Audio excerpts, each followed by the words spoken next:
He missed my performance. Said he was stuck at work. But I saw him, holding her, laughing like I never existed. Then she posted calling me the other woman. And he let the world believe her. I was hit by a scooter that night. No calls. No flowers. Just silence. But pain teaches you to rise. Now I'm not the girl in the wings anymore. I'm the name on the marquee. And this time the spotlight is mine. They say the stage never lies. Tonight it felt like that was true.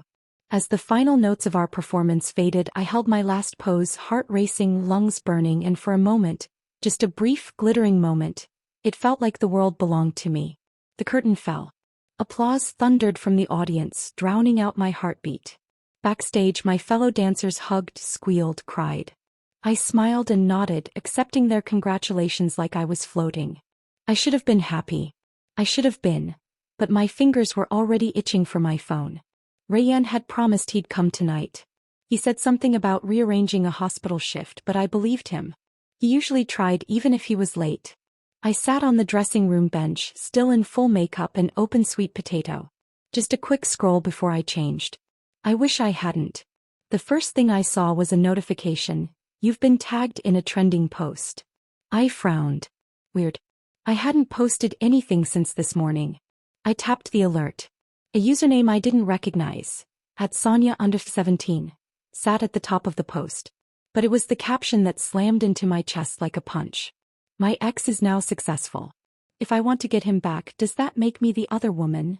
My mouth went dry. Below the caption was a photo. Cropped, filtered, deliberate. A man's hand resting casually on a wine glass, flicking a lighter. The angle was just right, just enough to show the edge of a designer cufflink and the ring. The ring. I knew it like I knew my own skin. I designed it. A simple brushed steel band with a tiny engraving inside, to light in dark places. Rayanne wore it on his right hand. Every day. He said it made him feel grounded. My breath hitched. I zoomed in. It was unmistakable. Suddenly the words in the caption made sense. And so did the comments. 7 years of history versus some random dancer? You tell me who wins. He called her suitable for marriage. But when he talks about you, that man uses poetry. Go get your man back. True love doesn't care about timing. I scrolled further. There she was, Sonia, replying to almost every comment herself. We broke up because of circumstances we couldn't control. But we never stopped caring. He only called her suitable. That's not the same as love. People grow. He was mine before and now we're both adults. What's wrong with reconnecting? The air felt thin. I tried to swallow but my throat had turned into sand. And then I saw it. Rayanne had replied. Just 2 words. Just enough to shatter something inside me. You're not. That was it. No emojis. No explanations. Just quiet permission. Quiet validation. He wasn't denying her. He was inviting her back in. I stared at the screen for what felt like hours, though it was probably seconds. My stage makeup felt too heavy suddenly, like it was suffocating me. The applause outside had faded. My phone buzzed again. A friend congratulating me on the performance. Another tagging me in a glowing review. None of it mattered. None of it could cut through the fog inside my skull. I opened Sonia's profile. The account was new. Just 3 months old. But already full of posts like a digital shrine. Memories, journal entries, snippets of old texts. All curated. All strategic. All painting her as the long-lost love fate had tried to erase. One post showed a high school graduation photo. Rayanne was in it. So was she. Smiling. Close. Too close. He worked part-time through med school just to buy me a silver necklace, she'd written. I still wear it sometimes. Funny how love sticks to things. I wanted to throw my phone across the room. Instead, I turned it off and stared at my reflection in the mirror. I looked perfect. Lip color unsmudged. Hair pinned tight. Skin glowing under powder and lights. But I didn't feel perfect. I felt erased. How many people had seen that post before I did? How long had she been posting about him? And why hadn't he told me? The betrayal didn't come with a bang. It came in whispers. Likes. Comments. Quiet words behind a screen. The ring on his hand wasn't a memory. It was a promise. One he'd made with me. And now it was her symbol again. My thoughts raced. Rayanne told me he was busy with work tonight. That he couldn't make it to the show because of a schedule mix-up at the hospital. But hadn't he mentioned a reunion earlier this week? With his high school friends? My heart sank. Suddenly, I wasn't sure if he was at the hospital at all. I grabbed my bag, barely bothering to remove my costume. My legs moved on instinct, every step echoing louder than the one before. I had to know. I had to see for myself if the man I loved, the man I trusted, was slipping away in silence, or if I was just too blind to notice he'd already left. I didn't even take off my stage makeup. I just wrapped my coat around myself and walked straight into the night, glitter still clinging to my lashes, the smell of stage lights and powder hanging on my skin like a question I couldn't answer. Rayanne had lied. I wasn't a suspicious girlfriend. I didn't dig through phones or demand hourly check-ins. But tonight, I knew. Not in the way you think you know, no. I felt it in my bones. Something had shifted. Or maybe it had already shifted long ago and I was only now catching up. He told me he was working late. But my gut, my burning cheeks, and that damn ring in the photo told a different story. So instead of heading home, I rerouted to the restaurant he mentioned earlier in the week. Just a reunion dinner, he'd said. The guys from high school. Nothing serious. He didn't know I remembered the name he dropped in passing. Amaro's, some upscale fusion place tucked behind the Riverwalk. It was nearly 10 p.m. when I arrived. The lobby was empty, save for a bored-looking hostess checking her phone. 2 private rooms still had guests, lights spilling from beneath the sliding wooden doors, laughter rolling through the cracks. I stood quietly, adjusting my scarf, my breath fogging in the cold air that clung even inside. Then I heard it, his voice. Muffled but unmistakably Rayanne. Yeah, it's that dancer girl. My heart stilled. The one you mentioned last time? A guy replied, full of surprise. I thought she was just a phase.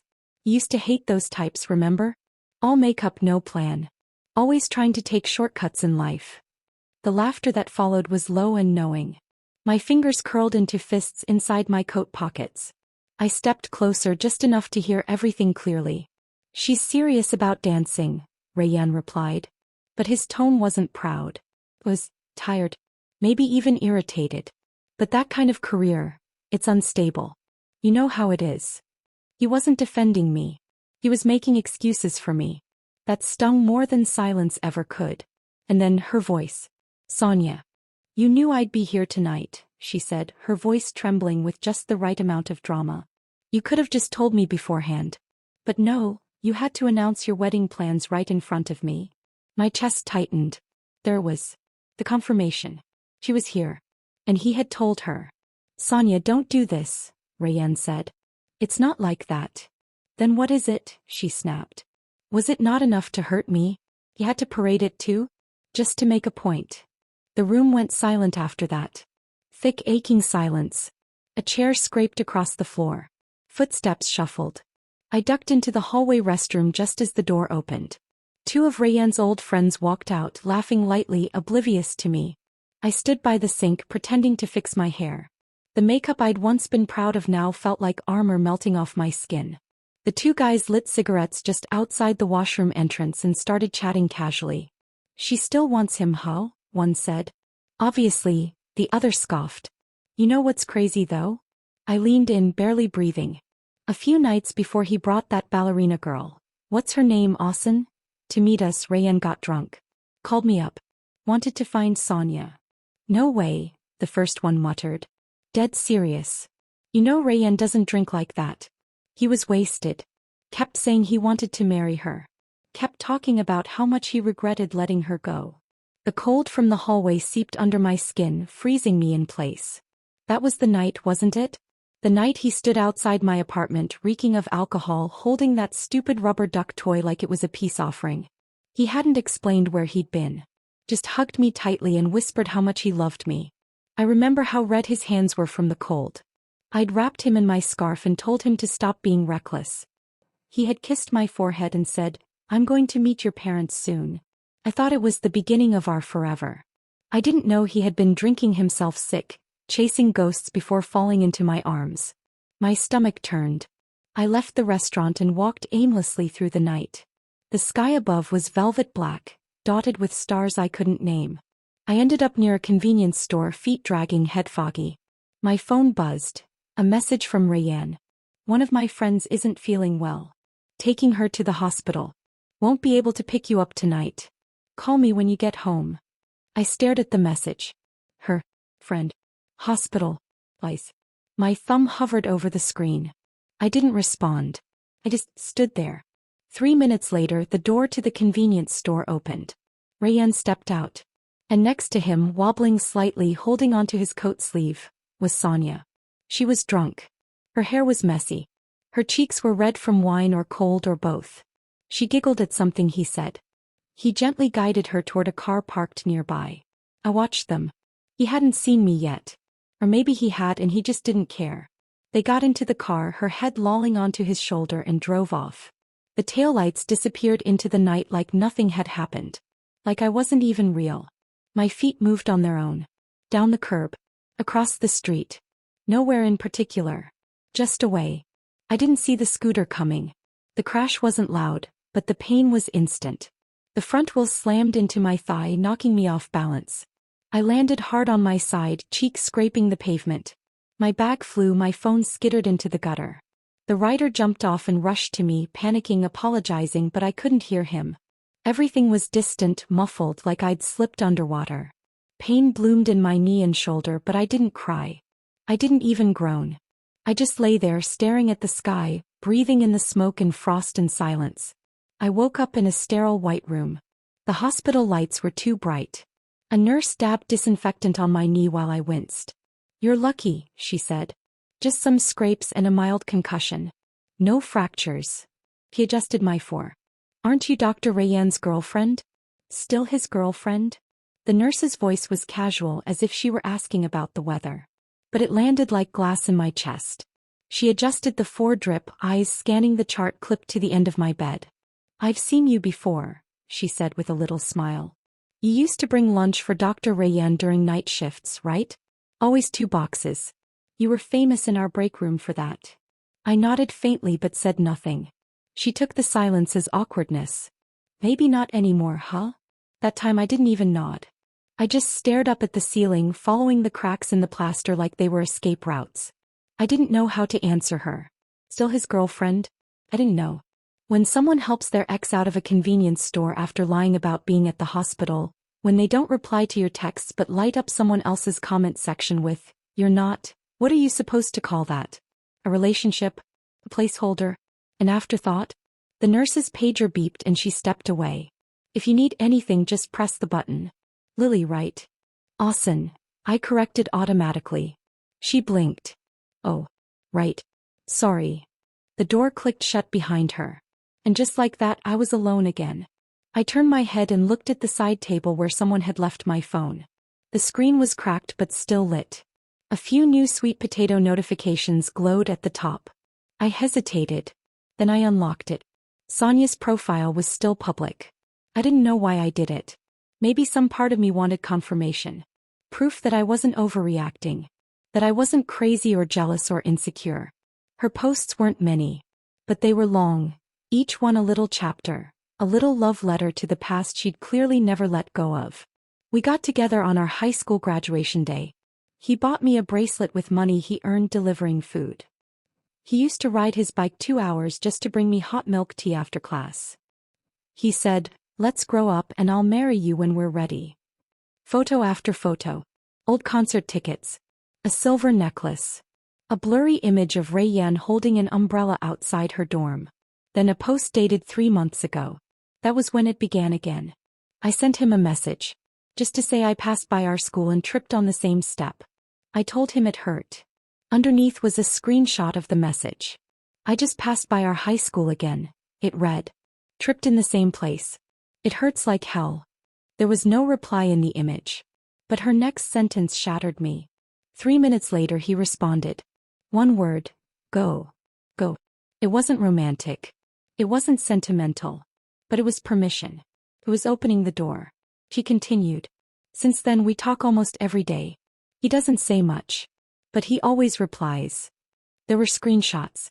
Casual messages. Dry replies from him.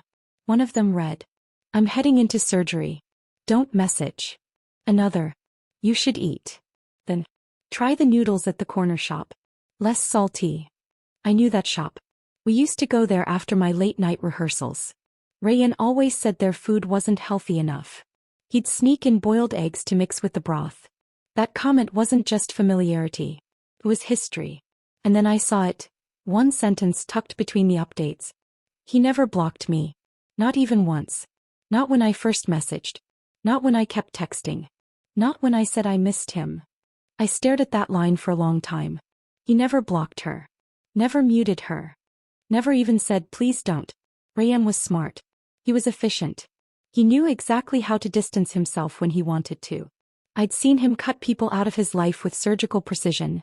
Cold, swift, final. But with her, he let her stay. He let her bleed into his days. He let her exist in the spaces I didn't even know were open. And I didn't even know we were sharing him. The room blurred. Not from tears but from memory. 3 years ago we met in the most unromantic way possible. Me clinging to my sprained ankle at a clinic. Him a final-year med student flushed and flustered. I joked that he looked too clean-cut to be in trauma care. He smirked and said, I'm not in trauma. I'm in internal medicine. And just like that we were something. I chased him shamelessly at first. I brought tea, dumplings, tiny notes with terrible anatomy puns. He resisted. Then softened. Then let me in. He said I was the sunlight during his darkest exams. I said he was the calm in my chaotic world of choreography and cracked toenails. We were a quiet, steady rhythm. Or so I thought. Looking back now I wondered, was I filling in silence that wasn't mine to occupy? Was I building a future on a past he never truly buried? Even when he held me. Even when he whispered, I'm yours. Even when he showed up to meet my parents with trembling hands and a hopeful smile. Was part of him still hers? The nurse returned a little while later and checked the 4-line. Still hurting, she asked. I nodded. But I wasn't talking about my leg. I was talking about something deeper. She didn't ask again. Just scribbled something on the chart and left. I picked up my phone and stared at the cracked glass. At my reflection in the black screen when it dimmed. The girl who stared back at me was unfamiliar. Pale. Smudged mascara. Dry lips. A hospital gown hanging off one shoulder like a borrowed identity. Was I still his? Was I ever? Or was I just a space filler? A soft landing after heartbreak? I clicked the power button. The phone screen lit up again. I didn't open sweet potato this time. I didn't need more proof. I'd seen enough. He didn't stop her. Because part of him didn't want to. I was discharged the next evening. My head still throbbed in waves and my knee had stiffened into a dull, pulsing ache. But the physical pain was the least of it. The real injury was quieter, lingering in places the doctors couldn't bandage. Rayanne hadn't come to the hospital. No surprise. I didn't call. Neither did he. Instead, I dragged myself home with a compression wrap on my knee, a bag of medications in one hand and my phone in the other, still cracked, still lighting up every hour with new activity. Sonia's post was still live. The ring. The wine glass. The hand I once held. All on display. When I entered the apartment everything was the same. My water bottle on the kitchen table. His half-dried white coat on the back of the chair. The faint scent of my lavender body mist and his sandalwood cologne woven into the curtains. We lived here. But now it felt like a museum of something already over. I sat on the couch, too exhausted to cry. Half an hour later the door opened with a soft click. I didn't look up from the couch. My leg was still wrapped from the hospital, my arms folded tightly around my ribs, not from pain, but from the cold that only disappointment could bring. Rayanne stepped inside, holding a paper bag and a cheap bouquet of white lilies, already wilting at the edges. His hair was still damp from the shower, probably from the gym or a late meeting, and his tie was half loosened like he wanted to look casually remorseful. You're home early, I said quietly. He stopped mid-step, his eyes darting to the bandage on my leg, the dull bruises climbing up my arms. He knew. Of course he knew. I heard what happened, he said, voice cautious. The hospital called when you were admitted. I was in the middle of an important board meeting, I couldn't get away. I stared at him for a long second. He set the flowers and cake on the kitchen counter, like this was a misunderstanding that could be fixed with sugar and apologies. You didn't call, I said. You didn't text. Not even once. I was going to, he said quickly. But they said it wasn't critical. You were conscious. Stable. Not critical? I repeated, laughing softly. So that's the threshold now? I have to be dying for you to show up. He frowned. Austin, don't make this dramatic. You know how these things are. I was stuck in that meeting for hours. I came as soon as I could. I stood up, my leg aching beneath me. You weren't in a meeting, Rayanne. He froze. I saw you. He blinked. Saw me where? At the convenience store. With her. His mouth opened but no words came out. I tilted my head, voice low. You told me you were working late. Instead, you were helping your ex out of a store like you were still her knight in shining scrubs. I saw Sonia's post, I said. His shoulders stiffened. The pause between us felt like a blade suspended midair. In the photo, I said, she was wearing a ballet dress. The exact one you asked about. The one you spent days trying to find in the right size. You even called one of my colleagues asking which brand I liked. His mouth opened. Closed. Opened again. I shook my head slowly. Turns out all that effort wasn't even for me. Rayanne stood up, rubbing the back of his neck like the conversation exhausted him. You're still mad about last night, he said, frustration creeping in. Austin, didn't we agree to talk about things directly instead of letting them fester? I got hit by a scooter, Rayanne, I said softly. I was in the ear for hours. And you should have called me. I did. You just didn't answer. He ran a hand through his hair. I was helping someone. We all crashed at old Zhang's place after drinks. I didn't want to scare you by showing up late. My gaze was steady. That's funny. The hospital called earlier. Said you weren't on shift. And your coat smells like citrus soap, not alcohol. He blinked. That was the moment he realized I wasn't bluffing. I had checked. He was caught. But instead of apologizing, instead of owning it, Rayanne did what so many men do when cornered. He turned it around. This is what I mean, he muttered. Every time something happens, it's a trial. I have to explain myself like I'm a criminal. You don't even give me space to breathe. I let out a laugh, low and bitter. You disappeared all night with your ex, I said. She's parading your ring on the internet like you're hers again. And I'm supposed to stay quiet and trusting while you bring home dead flowers and a leftover cake. His jaw clenched. 5 seconds of silence stretched between us, taut and breaking. Then he sighed. Austin, he said, tone dropping into something heavy, you know my work drains me. I don't always have the emotional bandwidth to give you what you want. I can't read your mind and I can't keep doing this. I tilted my head. Doing what?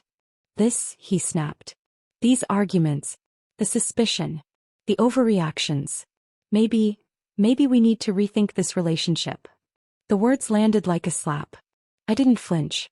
Instead, I stood up, slowly, one hand braced against the arm of the couch. My knee protested, but I ignored it. You want to rethink? I said. Fine. I turned and walked into the bedroom, grabbed a suitcase from the closet and started packing. He followed after me, stunned. What are you doing? What does it look like? He stepped forward. You're being impulsive. I folded a dress. No, Rayanne. I've been patient. I've been loyal. I've been quiet when you needed space and supportive when you were stressed. What I haven't been until now is stupid. He scoffed, defensive now. You're blowing one night out of proportion.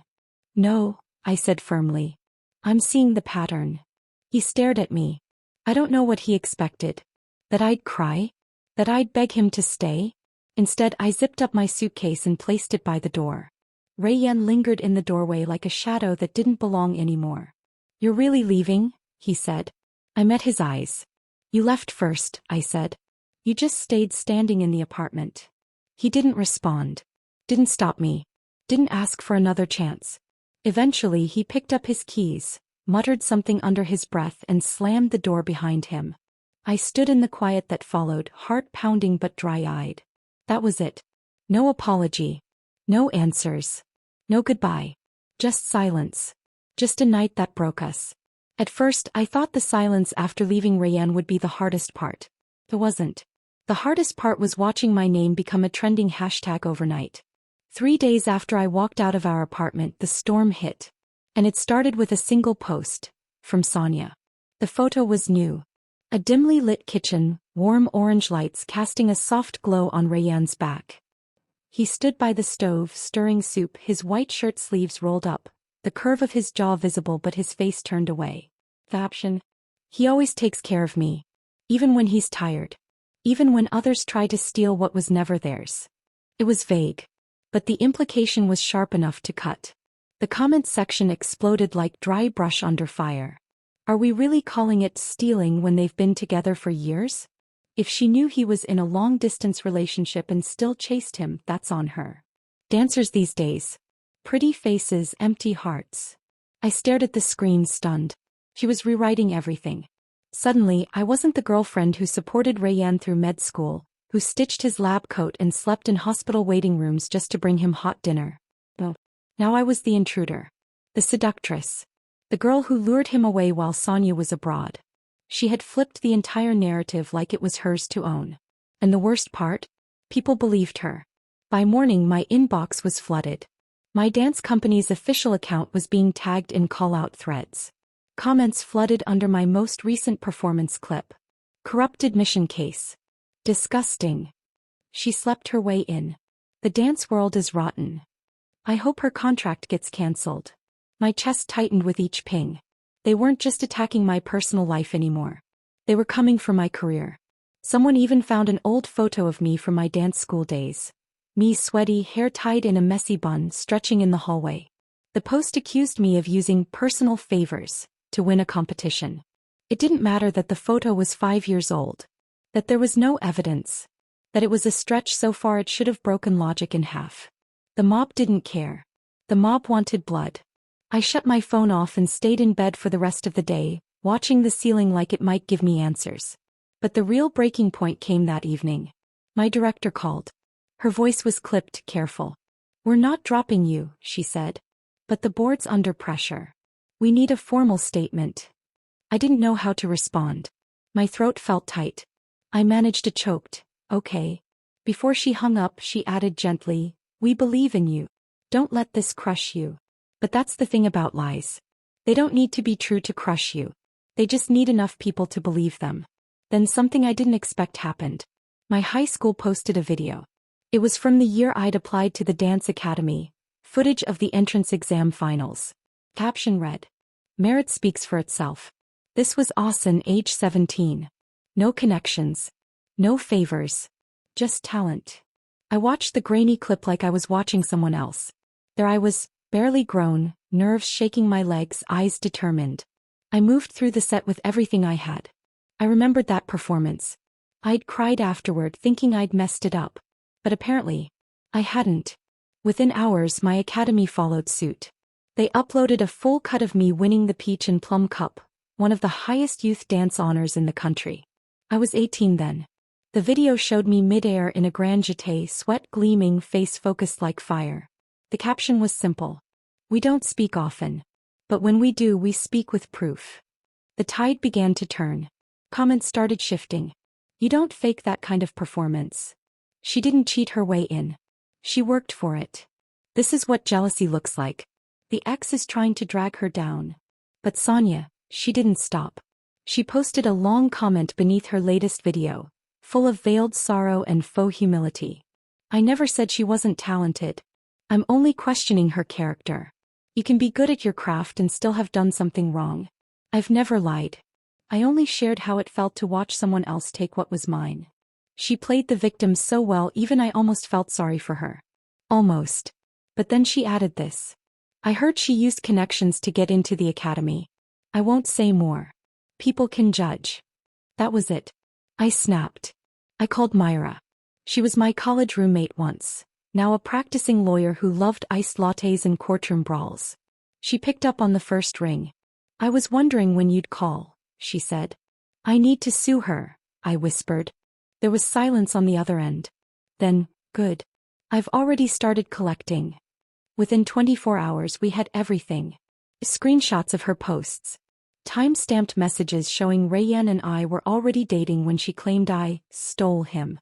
Archived videos from school and competitions. And my full scholarship records and recommendation letters. But the most damning evidence? Her own sweet potato post. The one where she'd said, My ex is successful now. If I want to get him back, does that make me the other woman? That sentence, once meant to tug heartstrings, was now Exhibit A. I filed for defamation. And when I posted the notice on my profile, I pinned it at the top with one sentence. Lies don't become truth just because you speak them prettily. It was shared over 100,000 times in the first 2 days. I watched the comment section shift like wind through dry grass. She fought back. Respect. Lawsuit incoming. You love to see it. Not all girls cry in silence. Some bring receipts. Sonia's posts began disappearing one by one. Her account went private. Then gone entirely. But I wasn't finished. I tagged her employer, a prestigious private school where she was still in probation. I included links to her public posts and the lawsuit. Let them decide whether someone like her belonged in front of students. I didn't want to destroy her. I just wanted her to stop destroying me. That night, for the first time in a week, I danced again. Not for a role. Not for anyone watching. Just for me. And when I looked at myself in the mirror afterward, sweaty, tired, eyes puffy from crying, I still looked like me. Not a villain. Not a victim. Just a woman who refused to be erased. The courtroom wasn't as grand as I imagined. It was small. Beige walls. A creaky air conditioner. The kind of place that felt like it had seen too many broken promises and not enough justice. I sat straight-backed in the front row, wearing the only blazer I owned. Myra sat beside me, calm and polished, her laptop open, files stacked in perfect order. Across from us sat Sonia, bare-faced, lips trembling, her lawyer whispering something in her ear that she clearly wasn't listening to. She looked younger than she did online. Smaller. Almost forgettable. But I didn't forget. I remembered every word she'd posted. Every lie. Every insinuation. I remembered waking up to 1,000 strangers dissecting my life like it was public property. I remembered the panic in my director's voice. I remembered the nurse in the ER asking, "Still his girlfriend?" No, I didn't forget. And now neither would she. The verdict came down clean and simple. The court finds the defendant guilty of public defamation and deliberate damage to the plaintiff's personal and professional reputation. Financial compensation is to be awarded. The defendant must also publicly retract and apologize within 10 working days. Myra squeezed my hand under the table. I didn't smile. Not out of spite, but because justice doesn't feel like joy. It feels like breath returning to a body you didn't know had been holding it for too long. Sonia didn't look at me as we left. And I didn't look back. 3 days later, I was at the studio early, the kind of early that only makes sense when you're trying to rebuild something from inside out. I hadn't even started stretching when the door opened. I didn't need to turn around. I knew that hesitant knock against the frame. Knew that cologne, subtle and expensive, lingering beneath hospital disinfectant. "Rayanne," I said without turning. "This is a closed session." He stepped inside anyway, holding nothing but guilt in both hands. I finally turned to face him. He looked tired. Thinner. Like life had chewed him up and spat him back out in yesterday's suit. "I heard," he said. "About the ruling." "Of course you did." He hesitated. "Can we talk?" "You're already here." "Talk." He shifted his weight. Avoided eye contact. "She's not doing well, Austin," he said. "Sonia. Her mother messaged me. Said she hasn't eaten properly in days. That she's crying non-stop." I blinked slowly. "That sounds terrible." "I'm not saying what she did was right," he rushed. Maybe we could drop the public statement part of the ruling? Let the apology be private. Spare her some dignity." I stared at him. And then very calmly I asked, "Did she spare mine?" He flinched. "She tried to ruin my future," I said. "She dragged my name through filth. She turned my passion into a punchline. People called my years of training corruption. People tried to get me fired. And you want to spare her?" "She wasn't well," he said softly. "She still isn't. I think she spiraled." I stepped toward him until we were just a breath apart. "Rayanne," I said, "do you know what spiraling looks like?" He swallowed. "It looks like getting hit by a scooter outside a convenience store while your boyfriend walks out with his ex. It looks like waking up in a hospital bed while your name trends as other woman. It looks like sitting silently while someone else hijacks your life, and then listening to the man you loved ask you to be understanding about it." His eyes dropped to the floor. I'm not angry anymore, I said. I just finally see you for what you are. He looked up confused. What am I? Split, I whispered. Stuck between your past and your present. And you know the worst part? You never really chose either. You just stood there hoping time would make the decision for you. He exhaled shakily. I didn't mean for any of this to happen. I know, I said. You never mean anything, Rayanne. That's the problem. You don't lie. You don't cheat. You just leave the door open wide enough for someone else to walk in. And then you act surprised when they do. He looked like he wanted to say something. An apology, a defense, maybe even an excuse. But for once he said nothing. Good. I was done talking. After he left, I stayed on the studio floor for a long time. Not crying. Not angry. Just still. A strange kind of peace had settled in the quiet corners of my chest. I didn't need closure. I didn't want revenge. All I wanted was my life back. And I'd taken the first step. The first time I saw the headline, I blinked, twice, just to make sure I wasn't imagining it. Doctor injured in hospital, assault linked to debt scandal. I clicked the article. And there was Rayanne's name. The photo was old, from a conference he attended last year, but the story was recent. Brutally recent. Apparently, a group of men stormed the hospital lobby one afternoon, demanding to see a Dr. Rayanne, claiming he owed them money. The staff tried to intervene. Voices rose. Shoving ensued. Then someone pulled a knife. And just like that, his right hand was gone. Not literally, but slashed deep across the palm and knuckles. Nerves damaged. Tendons torn. He would recover, they said. But his career wouldn't. Surgeons don't get second chances with broken hands. The hospital issued a bland press release about security upgrades and staff safety, but everyone knew the truth behind the paper. And just like that, Dr. Rayanne, once the pride of his department, the rising star everyone bet on, was quietly let go. I didn't know what I felt. Pity? No. Not quite. Grief. That had passed. Maybe it was a strange kind of numb understanding. The way you watch a slow landslide you once tried to stop. You scream. You reach. You brace. But it falls anyway. Days later, the rest unraveled like clockwork. The debt, it turned out, belonged to Sonia's father, a long-drowning businessman who'd used Rayanne's name as leverage. Told his creditors his daughter was marrying a top surgeon. A golden future son-in-law, as one of them described him. They'd loaned money based on that illusion. When it shattered, they wanted blood. Rayanne never even saw it coming. Sonia. She vanished. One minute she was online, posting vaguely spiritual captions and filtered coffee shots. The next she was off-grid. But not before one final scandal hit. A tabloid leaked photos of her at a luxury boutique, locked in a screaming match with a woman twice her age. Slaps were exchanged. A necklace was yanked. Security had to pull them apart. The woman, it turned out, was the wife of a prominent real estate heir. Sonia had been the other woman this time. The irony nearly made me laugh out loud. She had tried to paint me as the homewrecker. The seductress. The girl who stole her happy ending. But in the end she walked into that role herself. And this time no one bought her tears. Her father was arrested 2 weeks later on tax evasion and fraud. His name was removed from every company board he once sat on. Their family villa was seized. And Sonia? Gone. No forwarding address. No new profile. No goodbye post.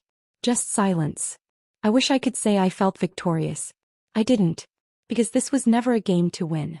Rayanne had lost his future. Sonia had lost her name. And I had almost lost myself. But almost didn't mean forever. I was still standing. Still dancing. And as fate would have it, still rising.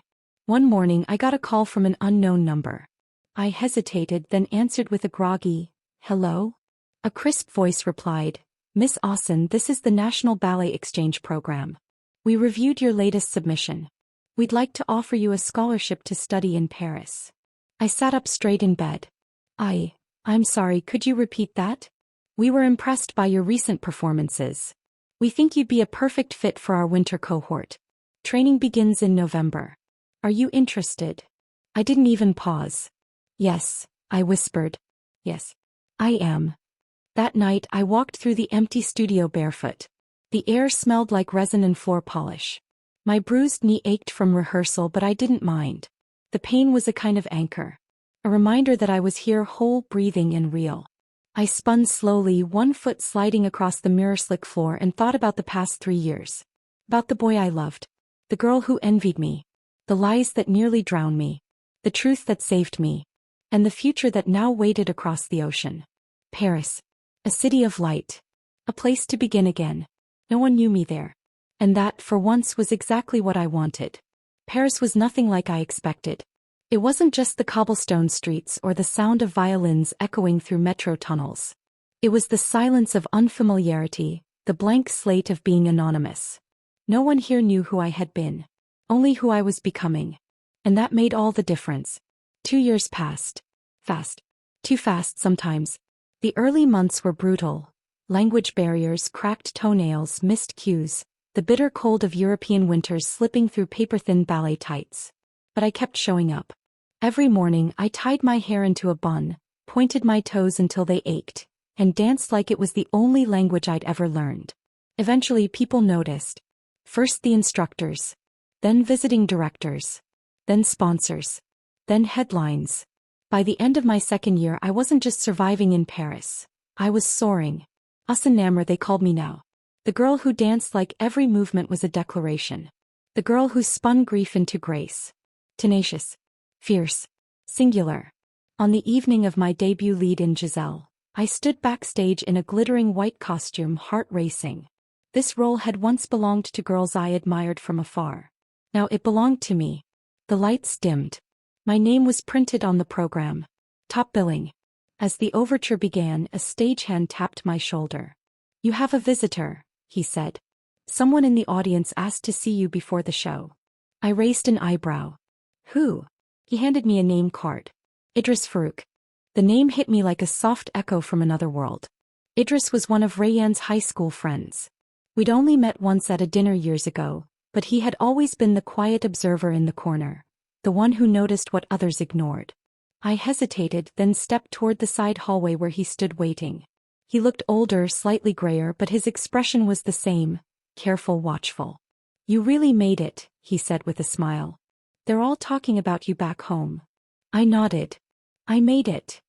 He paused, studying me like he wasn't sure whether he should speak. Then he said softly, "You know, I never believed what Sonia wrote. But Rayanne, he didn't betray you. Not the way everyone thinks." I looked at him. For a long, quiet moment. Then I tilted my head, thoughtful. "I can forgive a past," I said. "But not when the past still lives in the present." He looked taken aback. Not because it was harsh, but because it was true. He nodded. "Fair enough."